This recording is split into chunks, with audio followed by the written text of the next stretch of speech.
We have question number 3 part 1। 4 हमने left hand side ली, हमने अपना डिटर्मिनेंट लिखा, उसके बाद हमने कहा बाय सी एक्सपैंड करेंगे तो A13 प्लस अल्फा 13 मल्टीप्लाई होगा अपने कोफैक्टर से, plus A23 plus alpha 23 A23 plus A33 plus alpha 33 A33 by using the distributive property A13 को A13 से मल्टीप्लाई कर दिया, अल्फा 13 को कैपिटल A13 से मल्टीप्लाई कर दिया। जब हमने इनको ओपन कर लिया तो हमारे पास ये सिचुएशन आई। अब हमने जितने ए थे उनको अलग किया और जितने अल्फास थे उनको अलग किया और हमने इसको लिखा तमाम A13 capital A13 A23 capital A23 A33 capital A33 को अलग सम की फॉर्म में, प्लस इनको लिख दिया अलग से। हम इसको रिकन्वर्ट कर सकते थे अपने डिटर्मिनेंट में, तो हमने as a sum of two determinants इसको सेपरेट कर लिया। ये बिल्कुल ऐसे ही करेंगे जैसे हमने रिवर्स प्रोसेस किया है। इसको एक्सपैंड करते हैं तो एलिमेंट को हम किस तरीके से लिखते हैं, मल्टीप्लाई करते हैं उसके कोफैक्टर से।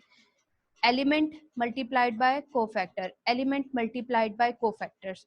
जब हमने तमाम एज को और तमाम अल्फाज को कंबाइन कर लिया तो हमने कहा ये A13 है। हमें पता चला कि this is first row third column, इसका मतलब फर्स्ट रो फर्स्ट कॉलम का एलिमेंट मल्टीप्लाई हुआ है अपने cofactor first row third column से। इसी तरह सेकेंड रो थर्ड कॉलम का एलिमेंट मल्टीप्लाई हुआ अपने कोफैक्टर से, थर्ड रो थर्ड कॉलम का कोफैक्टर मल्टीप्लाई हुआ अपने कोफैक्टर से एक्सपैंड किया गया है C3 से, इसीलिए हमने इसको दोबारा से बंद करके डिटर्मिनेंट की फॉर्म में लिख। तो हमने क्या किया, इसको दोबारा A13 A23 A33 की फॉर्म में ये डिटर्मिनेंट लिख दिया, राइट।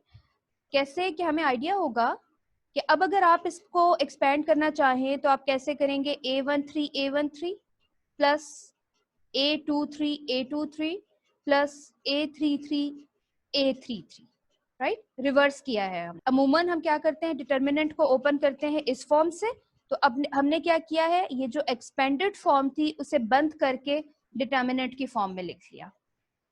सिमिलरली जो अल्फास थे उनसे हमने दूसरा डिटर्मिनेंट बना दिया। इसका एक ऑल्टरनेटिव मेथड भी है हमारे पास। आप इसको एक्सपैंड करें और कोफैक्टर्स लिखने की बजाय इनके डिटर्मिनेंट्स लिखते हैं। अब एक और चीज आप देख रहे हैं कि वहां पर जब हमने एक्सपैंड किया था और कोफैक्टर्स लिखे थे तो दरमियान में प्लस का साइन यूज किया था, लेकिन जब यहाँ पर हम C3 कॉलम से एक्सपैंड करेंगे, एलिमेंट है ये अपने इस डिटर्मिनेंट से जाकर मल्टीप्लाई होगा और जब हम सेकंड पर आएंगे A23 प्लस अल्फा 23, तो हमने कहा था कि we must have minus sign here. किया, इस डिटर्मिनेंट से ओपन किया, प्लस A33 अल्फा 33 डिटर्मिनेंट लिखा, इन A13 को इस डिटर्मिनेंट से, अल्फा 13 को इस डिटर्मिनेंट से मल्टीप्लाई कर दिया और इन तमाम को मल्टीप्लाई करने के बाद जितने एज थे उन्हें इकट्ठा कर लिया, because there is one step missing जिसमें हमें इन सब को मल्टीप्लाई करना चाहिए डिटर्मिनेंट से। नेक्स्ट स्टेप में हमने क्या किया, A13 minus A23 plus A33 को अपने डिटर्मिनेंट्स के साथ इकट्ठा कर लिया और फिर तमाम अल्फाज को अपने डिटर्मिनेंट्स के साथ इकट्ठा कर लिया और ये एक्सपेंडेड फॉर्म थी। और अब हमने क्या किया, इस एक्सपेंडेड फॉर्म को दोबारा से डिटर्मिनेंट की फॉर्म में बैक कर दिया। ये इससे बना दिया ये डिटर्मिनेंट और इससे बना दिया ये determinant. Yes, now which one is more easy? First वाला। फर्स्ट वाला, ओके गुड। क्वेश्चन नंबर करें 230 396 215 और 1 इक्वल होगा 9 डिटर्मिनेंट ऑफ दिस के। 9 का मतलब है डिटर्मिनेंट से बाहर आना चाहिए 230 396 215 और 1।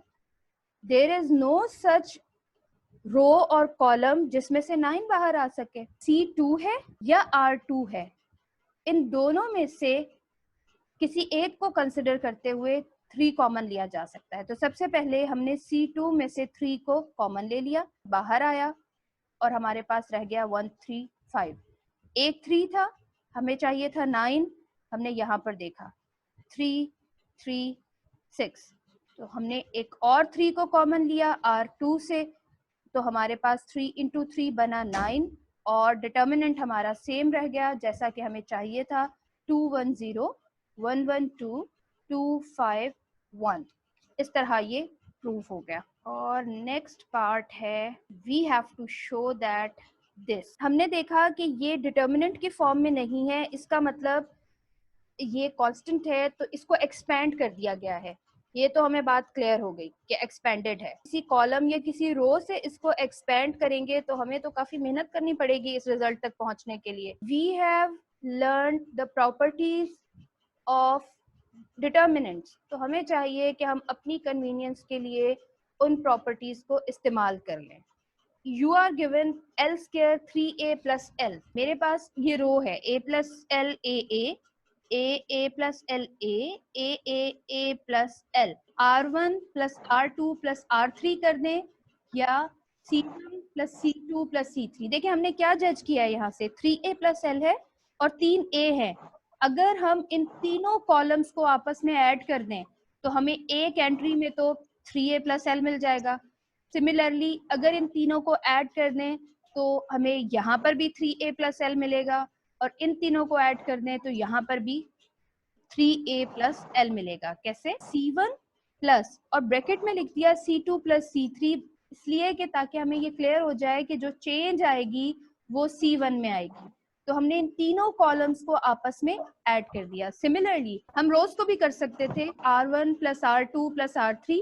फर्स्ट रो में 3a plus L 3a plus L 3a plus L 3a plus L है और यहाँ पर 3a प्लस एल है।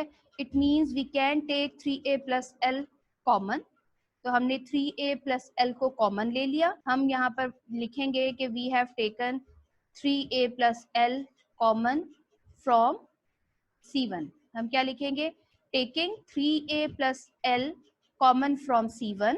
अब ये पूरे डिटर्मिनेंट से बाहर आया और हमारे पास क्या रह गया?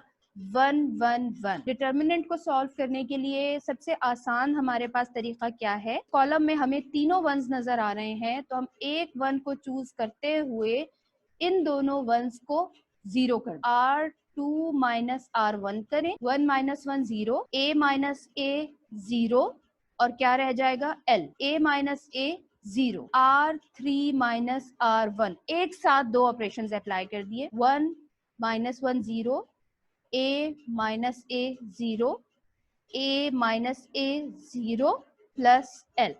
ये L आ गया। अब हमारा जो डिटर्मिनेंट है वो सिंप्लीफाइड फॉर्म में है 1 0 0, C1 में मौजूद है तो हम कर सकते हैं इसको expand by using C1। 3a plus L बाहर था, 1 से मल्टीप्लाई हुआ कौन सा डिटर्मिनेंट? फर्स्ट रो गई, फर्स्ट कॉलम गया, L0 0 L आया। नेक्स्ट में माइनस 0 प्लस 0, ये L से मल्टीप्लाई होकर L square 3a plus L square को पहले लिख लेंगे, 3a प्लस L को बाद में लिख लेंगे और ये आ गई हमारे पास राइट हैंड साइड।